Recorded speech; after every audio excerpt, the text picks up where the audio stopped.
fraction and percentage comes with countable noun. Half of the members, now members are countable here. So we use where, not with. Any measurement without number, we consider this noun as a plural subject.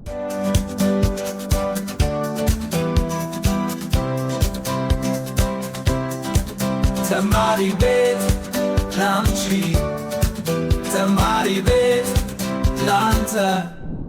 Today we are going to dive into rule number 7 of subject-verb agreement, which is related to words expressing measurement and some other very important areas, especially how can we make an agreement between the verb and the given subject, which has a kind of fraction in the percentage, and the last will be what is the verb agreement related to mathematical operation. Okay, the first one is how can we express measurements using singular subject or as a plural subject.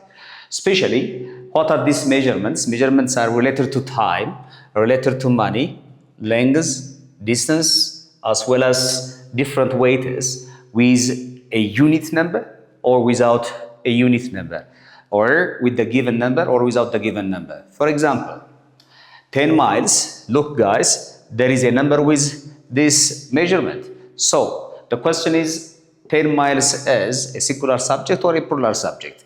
What about without a number, like meters? Meters are used to measure lengths. If any measurement without number, we consider this noun as a plural subject.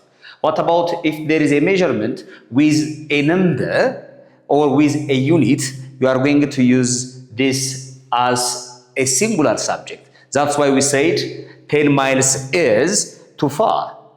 What about meters? Meters are. What if there is a number before this measurement, like 10 meters? Now we are going to use is. But here, meters comes without a number. What about the next very important subject-verb agreement related to measurement? It is fraction and percentage. If fraction and percentage comes with countable noun, nouns can be counted.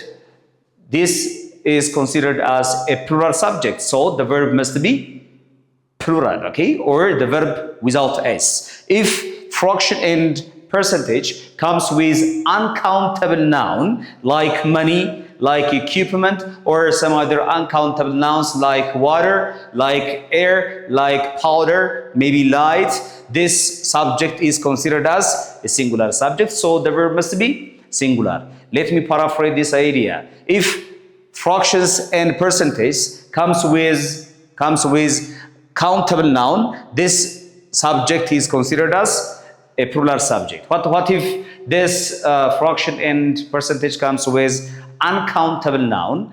The verb must be singular or the verb with s. For example, half of the members, now members are countable here.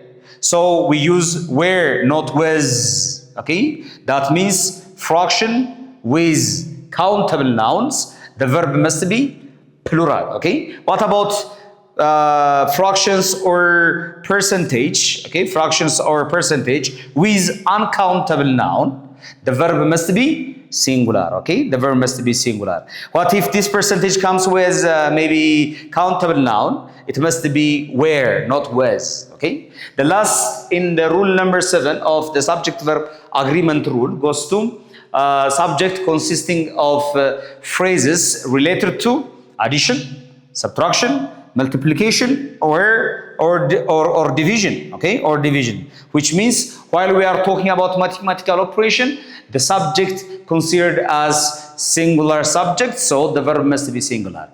For example, 10 divided by 5. Look guys, 10 divided by 5 is not R. This mathematical operation expressed by singular verb. Now, we are going to do some exercise. Great. Question number 1 from rule number 7. Look guys, 3 meters is or are the length of this floor.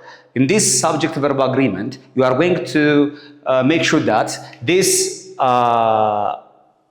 measurement is with the number or the unit or without the number or the unit, okay? Now, put your answer.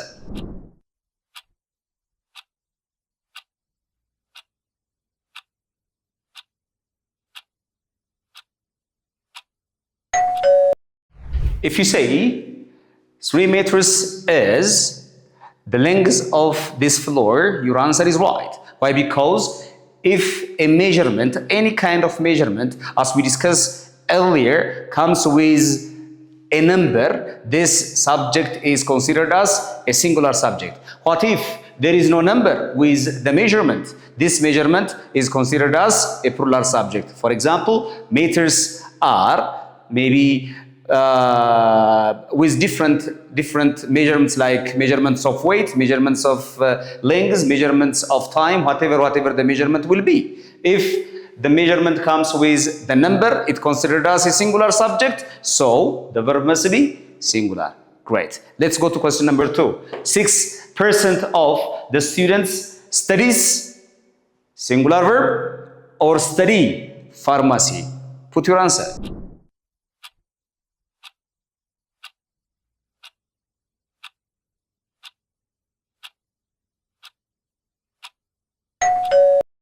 Great. If you say the answer is study, you are correct. Why? Because if percentage and fraction comes with countable noun, this subject is considered as a plural subject.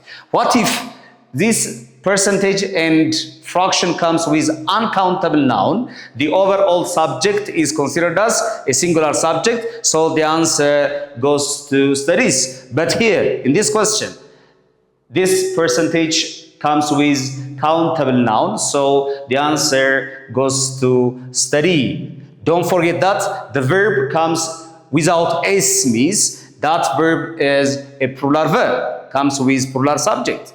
What about a verb with s or with es and is? That verb is a singular verb. So this must be in your mind, okay? Question number 3. 6 minus 4. Is the price of this ticket or are the price of this ticket? Put your answer.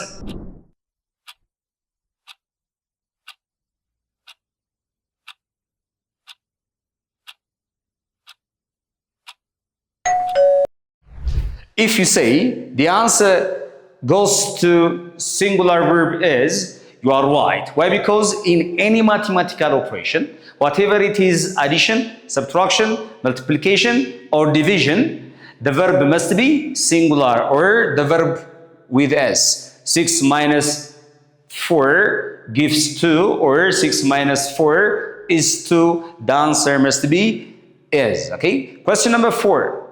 Put your answer. Half of the meeting was or were devoted to questions. What will be the answer?